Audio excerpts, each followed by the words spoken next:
Bienvenidos a esta exploración. Hoy nos vamos a sumergir en uno de los textos más profundos y, sinceramente, más sobrecogedores que hemos analizado, la cruz y el problema del mal. El argumento central del material es directo y poderoso. Nos dice que la cruz no es solo una simple respuesta al pecado, no. Es el evento definitivo, el momento exacto que revela la gloria de Dios de una forma absolutamente inigualable.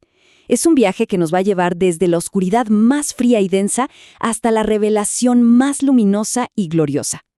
Pero para empezar, tenemos que hacerle frente a una pregunta que tiene un peso existencial enorme. Si Dios es justo, ¿por qué existe el mal? Pensemos en eso por un momento. El texto nos recuerda que, a lo largo de la historia, la humanidad ha batallado muchísimo intentando reconciliar estas dos cosas, un mundo lleno de un mal devastador y la existencia de un creador que es infinitamente justo. Muchas veces, esta es la barrera número uno para la fe. Y lo interesante de la obra que estamos analizando es que no intenta esquivar esta oscuridad, para nada, la enfrenta cara a cara. Así que entremos en nuestra primera sección, el misterio del mal. Las fuentes desafían por completo esa idea común de que Dios pierde el control cuando aparece el mal, o que su poder de alguna manera tiene un límite. Citando al profeta Habacuc, el texto establece algo categórico. Dios no produce el mal. De hecho, nos dice que sus ojos son demasiado puros como para siquiera contemplarlo con agrado. El mal entró única y exclusivamente por la rebelión. Pero, y aquí está el giro teológico que cambia toda la perspectiva, Dios usa el mal. De manera soberana, toma eso que estaba diseñado específicamente para destruir y lo reposiciona para lograr un bien muchísimo mayor y más glorioso. Esto nos lleva a la sección número 2, la soberanía en el dolor. Para entender esto en la práctica, las escrituras nos muestran evidencias históricas muy palpables. Son como pequeños rayos de luz en medio de historias que de otro modo serían desgarradoras. Pensemos en José, por ejemplo. La traición y la malicia pura de sus hermanos al venderlo como esclavo fue literalmente el vehículo que Dios usó para salvar de la muerte a toda una nación. Luego tenemos a Habacuc, enfrentando una crisis nacional aterradora que al final forjó en él una fe inquebrantable. Y por supuesto Job, su pérdida total y su inmenso dolor físico culminaron en el mayor bien imaginable, poder contemplar directamente la sublime gloria de Dios. Escuchen esta frase monumental. Con todo, yo me alegraré en Jehová. El texto resalta un cambio asombroso en la actitud de Habacuc aquí. Piensan que todo a su alrededor estaba devastado, literalmente en ruinas. No había comida, las ovejas habían desaparecido. Y sin embargo, su respuesta captura perfectamente lo que es una fe madura.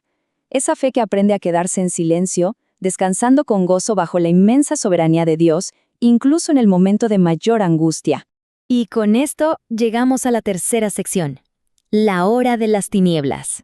El texto describe este clímax de la historia con palabras que realmente pesan.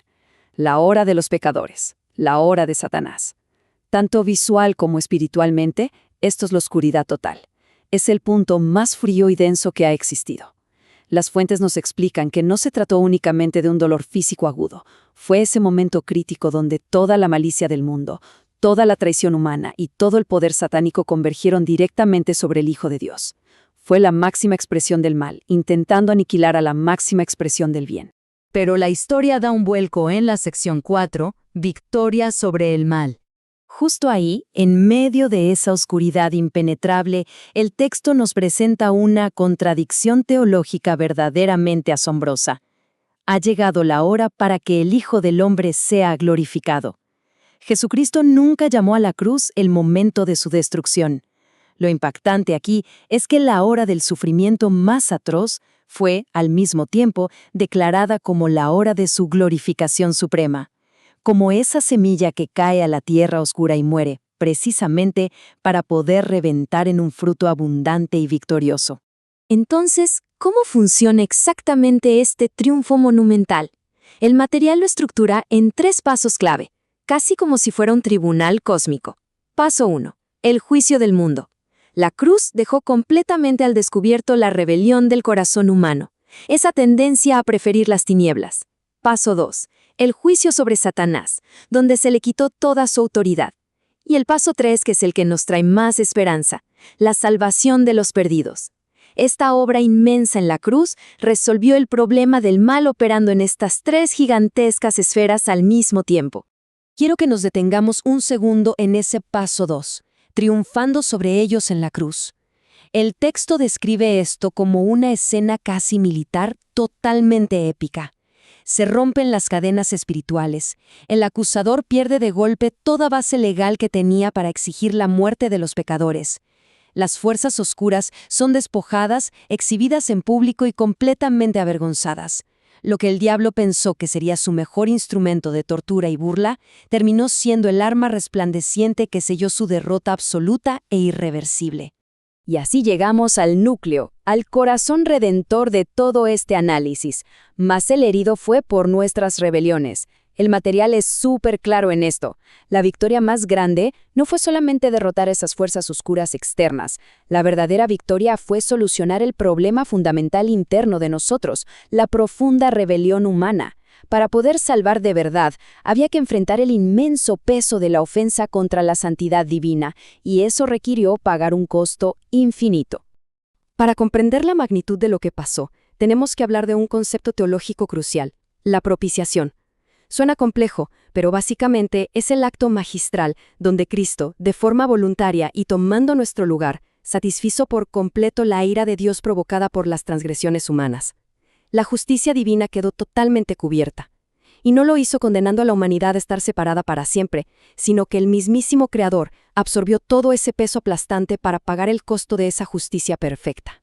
Lo cual nos abre las puertas a nuestra última sección, consumación y gloria eterna.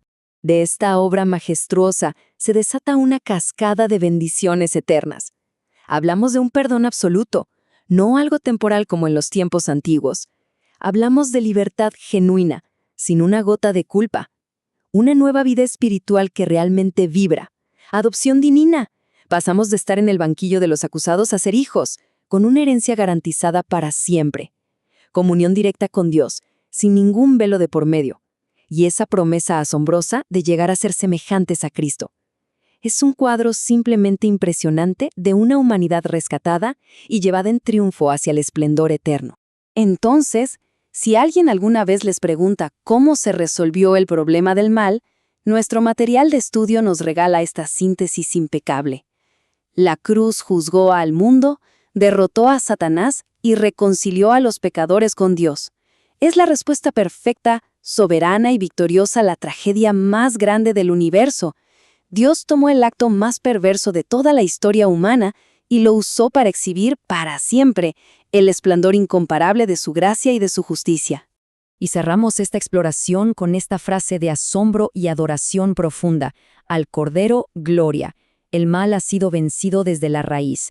La seguridad eterna está totalmente garantizada para todos los que confían en esta obra. Al contemplar la inmensidad de este diseño soberano, donde el dolor más agudo se transforma en redención, nos queda resonando una pregunta que no podemos evadir. Frente a esta victoria majestuosa y definitiva sobre el mal, ¿de qué lado de la historia de la cruz nos encontramos hoy?